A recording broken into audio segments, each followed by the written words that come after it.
नमस्कार, मैं हरिशंकर व्यास।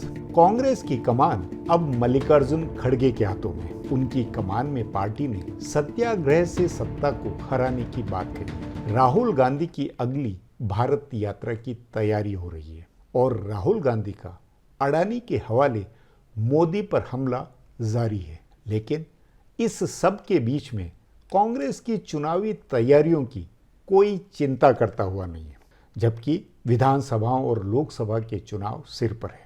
यह संभव नहीं है और कांग्रेस में भी शायद ही कोई मानता हुआ होगा कि भारत यात्रा से चुनाव जीतने की हवा बनेगी। जाहिर है, कांग्रेस का नंबर 1 संकट चुनाव लड़ने की मशीनरी का नहीं होना है। मोदी राज के बाद पार्टी लगभग भगवान भरोसे या सहयोगी पार्टियों के भरोसे चुनाव लड़ती हुई है। वह जहां भी सत्ता में है तो ऐसा दूसरों के भरोसे भी है। जैसे झारखंड में कांग्रेस प्रादेशिक पार्टी जेएमएम के कारण सत्ता में है। बिहार में उसके सरकार में होने का कारण राजद से अलायंस है। कांग्रेस की हिमाचल प्रदेश में सरकार बनी तो उसमें संयोग और भाजपा सरकार के खिलाफ एंटी इनकम्बेंसी का ज्यादा हाथ था। कांग्रेस और भाजपा के बीच सिर्फ 1% वोट का अंतर रहा।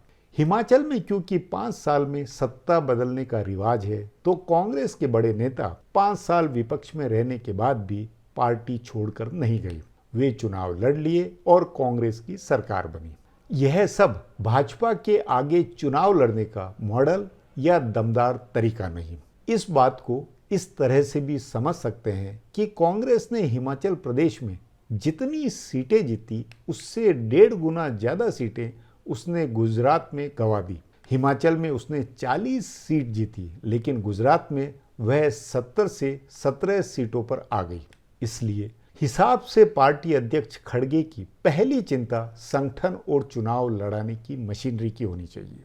उन्हें चुनाव में दिखाना होगा कि कांग्रेस भी उसी तरह से चुनाव लड़ सकती है जैसे भाजपा लड़ती है। मतलब यह है कि मुद्दों और विचारधारा से अलग भाजपा जिस शिद्दत से चुनाव लड़ती है, वैसे चुनाव लड़ना, पार्टी के एक एक नेता को चुनाव में झोंक देना, मजबूत बूथ कमेटी, प्रचार तंत्र बेहतर, सोशल मीडिया की टीम को ऐसा बना देना कि वह पार्टी को प्रदेशों के हर मतदाता से जोड़े, उम्मीदवारों के चयन से पहले सर्वे और फीडबैक लेने का ईमानदार सिस्टम भी बनाना। इस सब में यदि नए कांग्रेस अध्यक्ष अपनी पार्टी को ढालते हैं तो इससे जहां चुनावी फायदा होगा, वहीं विपक्षी पार्टियों को भी कांग्रेस की ताकत का अंदाजा होगा। खड़गे ऐसा कर सकते हैं क्योंकि इस साल जिन राज्यों में चुनाव होना है, वहां कांग्रेस या तो सरकार में है या कुछ समय पहले तक सरकार में थी और अब मुख्य विपक्षी पार्टी है। तेलंगाना को छोड़कर बाकी 4 राज्यों कर्नाटक, राजस्थान, मध्य प्रदेश तथा छत्तीसगढ़ में कांग्रेस की स्थिति मजबूत है। नेता और संगठन दोनों है और साथ में संसाधन भी। इसलिए खड़गे और उनकी टीम यदि चाहें तो इन राज्यों में कांग्रेस को उस मजबूती से चुनाव लड़वा सकती है जिस मजबूती से भाजपा लड़ती है। भाजपा कैसे लड़ती है, इसे जरा कांग्रेस की एक छोटी सी मिसाल से समझा जाना चाहिए। एक मीडिया रिपोर्ट के मुताबिक राजस्थान में भाजपा ने 55,000 व्हाट्सएप ग्रुप बनाए हैं।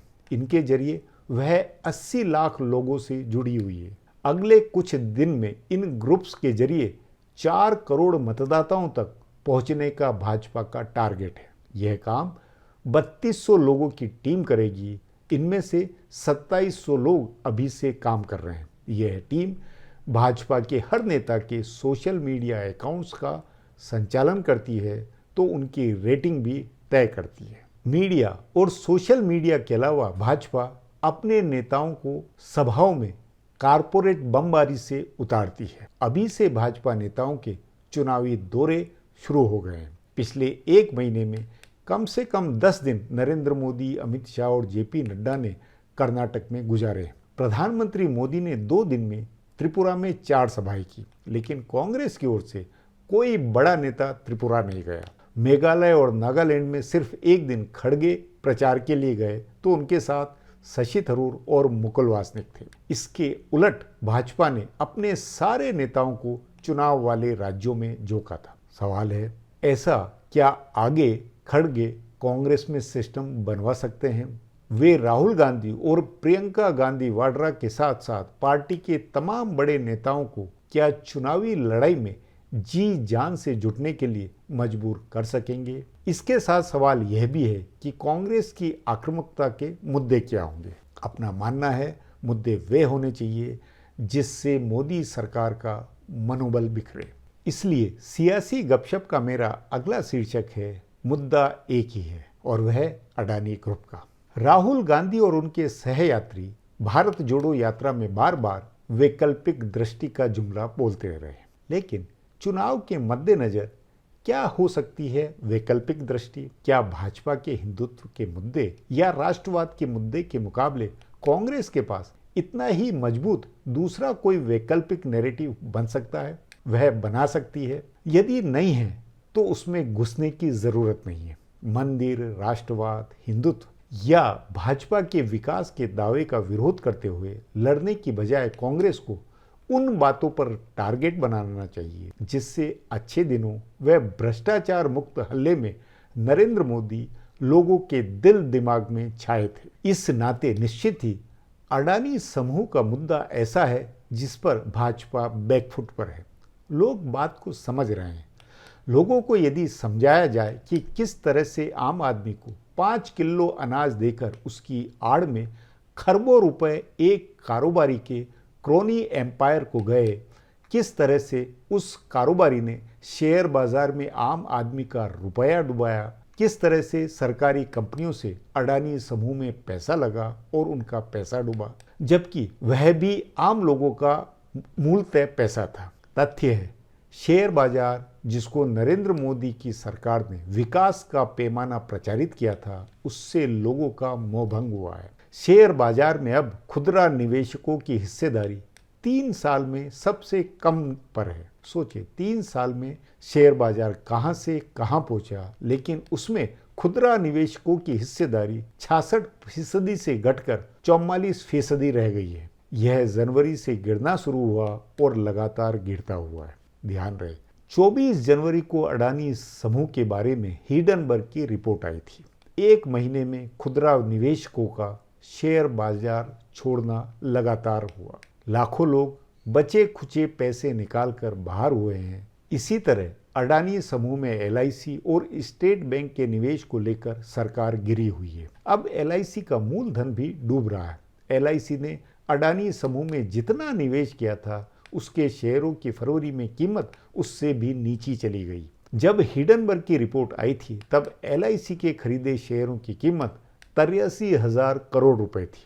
पिछले सप्ताह एलआईसी के अडानी समूह के शेयरों की कीमत कोई 26,000 करोड़ रुपए रही, यानी मूलधन में 11% की कमी। यदि कांग्रेस और तमाम विरोधी पार्टियां अडानी समूह को मुद्दा बनाएं तो वह आम लोगों के गले उतरेगा। इसमें लोगों के आर्थिक नुकसान का मामला है, सरकार के क्रोनी भ्रष्टाचार का खुलासा है। नरेंद्र मोदी सरकार अब ईमानदार सरकार के दावों के बीच अडानी के भंडाफोड़ से अपने को सही करार नहीं दे सकती। विवाद सरकार की ईमानदारी की पोल खोलने वाला है। इसलिए हिंदू राजनीति राष्ट्रवाद की बजाय घर घर यही बात क्लिक हो सकती है कि गरीब, किसान और आम आदमी के नाम पर कुछ हजार रुपए की किस्तें, रेवड़ियां तो बटी है, लेकिन दूसरी तरफ अडानी पर लाखों करोड़ रुपए की बरसे हैं। लोगों की बचत से लेकर शेयर बाजार में मध्य वर्ग के लोगों का पैसा डूबा है। यह सब क्या बतलाता है? जाहिर है अडानी के मुद्दे की गहराई भारी है।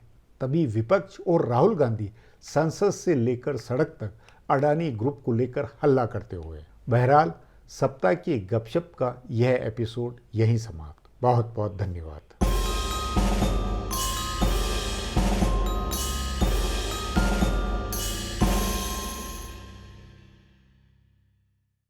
Do not forget to subscribe to our channel for all the latest gossip on politics and my take on world affairs.